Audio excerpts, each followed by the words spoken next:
अस्सलाम वालेकुम स्टूडेंट्स। हमारे पास जो फर्स्ट ईयर मैथमेटिक्स का चैप्टर नंबर जो था 11 एप्लीकेशन ऑफ ट्रिग्नोमेट्री स्टार्ट हो चुका था। उसकी एक्सरसाइज जो है वो 11.2 चल रही थी। उसका मेरे पास है आज क्वेश्चन नंबर 3 है।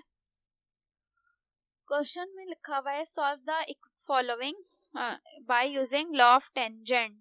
सही है, पहले हमने इसी का क्वेश्चन 1 किया था तो हमने लॉ ऑफ साइन के जरिए से अपने एंगल्स और साइड्स निकाली थी। इसी तरह क्वेश्चन 2 किया था तो उसमें लॉ ऑफ कोसाइन के जरिए से एंगल्स और साइड निकाली थी। अब ये क्वेश्चन 3 है, इसमें लॉ ऑफ टेंजेंट के जरिए से जो है वो एंगल्स और साइड निकालनी है। तो सवाल में मुझे ए दिया हुआ है और सी दिया हुआ है और बीटा दिया हुआ है। तो ए सी दिया हुआ है तो यानी मुझे बी निकालना होगा। इसी तरह एंगल बीटा दिया हुआ है तो मुझे अल्फा और गैमा निकालना होगा। तो सबसे पहले तो मैंने लिखा है formula alpha plus beta plus gamma किसके बराबर होता है 180 डिग्री के। तो यहाँ पे मैं अल्फा प्लस बीटा ऐसे छोड़, अच्छा यहाँ पे हमने क्या किया है, यहाँ पे माइनस का गैमा आएगा। ठीक है, alpha plus beta is equals to alpha plus beta is equals to gamma 180 लिखा और माइनस का बीटा लिखा, यहाँ पे गैमा है। ठीक है, बाय मिस्टेक यहाँ बीटा लिखा हुआ है, ये गैमा है। अल्फा प्लस गैमा बराबर किसके होता है, बीटा प्लस का था, वहां जाके क्या हो गया माइनस हो गया। बीटा की वैल्यू पुट कर दी 42, 180 में से 42 चलेगा, क्या हो गया 138। इक्वेशन नंबर 1 कह दिया इसको। अब क्या लिखा, using law of tangent. Tangent का लॉ क्या है हमारे पास, tan alpha minus gamma upon 2 upon tan alpha plus gamma upon 2। ऊपर माइनस और नीचे क्या है प्लस है। यहाँ पे a माइनस सी और नीचे भी क्या है a प्लस सी। तो जरा वैल्यूज पुट कर लेंगे, tan ऐसी रहा अल्फा भी ऐसी रहा, माइनस गैमा की जगह क्या आ गया 2 आ गया अपॉन 2। इसी तरह से यहाँ पे भी अल्फा गैमा की जगह क्या आ गया alpha plus gamma upon 2।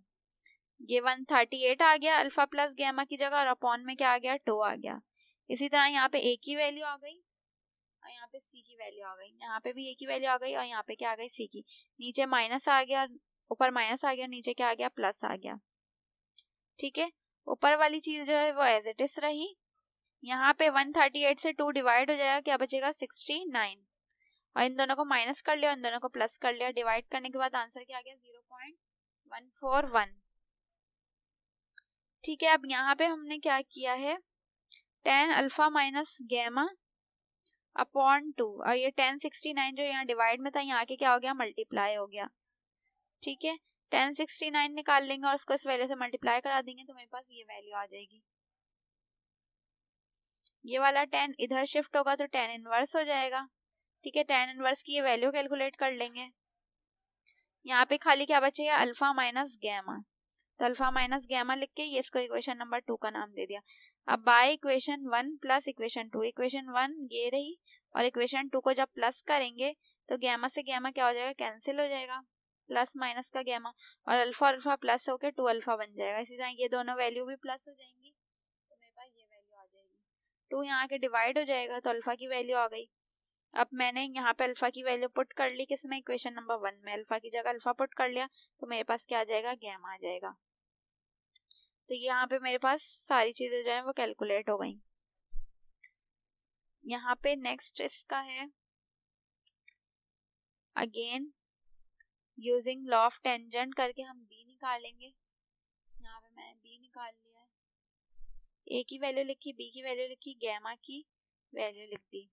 Again using tangent law use करेंगे क्या, b upon sine, sorry law of sine के जरिए से जो है वो मैं b निकालूंगी। लॉ ऑफ साइन की मैंने कौन सी ये वाली साइड यूज की, b upon sine beta equal किससे होता है a upon sine alpha.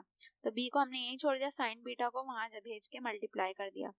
Alpha की भी वैल्यू आ गई, साइन आ गया और बीटा की भी वैल्यू आ गई और नीचे साइन अल्फा की वैल्यू आ गई। साइन अल्फा 42 निकाल लिया यहाँ पे और साइन जो है 49.22 कैलकुलेट कर लिया। दोनों मल्टीप्लाई हो जाएंगे और इस वैल्यू से क्या हो जाएंगे डिवाइड, तो मेरे पास क्या आ जाएगा b की वैल्यू आ जाएगी। इसका 2 पार्ट और इसका 3 पार्ट जो है वो सेम है, इसी तरह से होगा तो वो भी टेंजेंट लॉ से जो है वो कैलकुलेट हो जाएगा। नेक्स्ट हमारे पास क्या लिखा हुआ है, question number 4, solve the triangle by using suitable law. Triangle को सॉल्व करना है। अब हमने तीनों लॉ जो है वो पढ़ लिए हैं, लॉ ऑफ साइन, कोसाइन और टेंजेंट।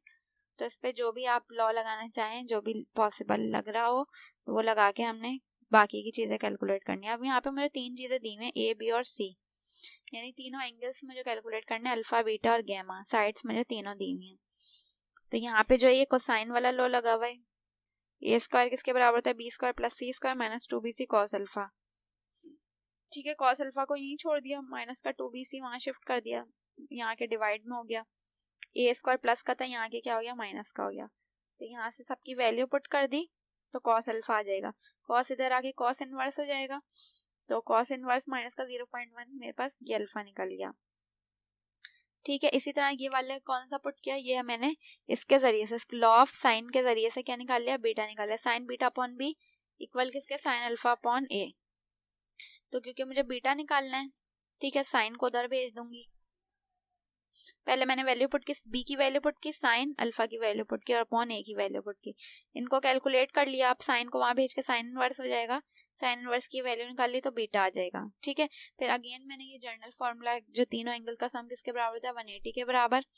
तो यहाँ पे मुझे क्या, गैमा निकालना है, तो अल्फा और बीटा जो वहां जाके माइनस के हो जाएंगे, दोनों की वैल्यूज रख दी, माइनस हो गया तो गैमा की भी मेरे पास वैल्यू आ गई।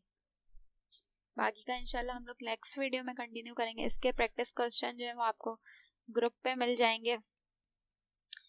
अब तक ले इतना ही, अल्लाह हाफिज।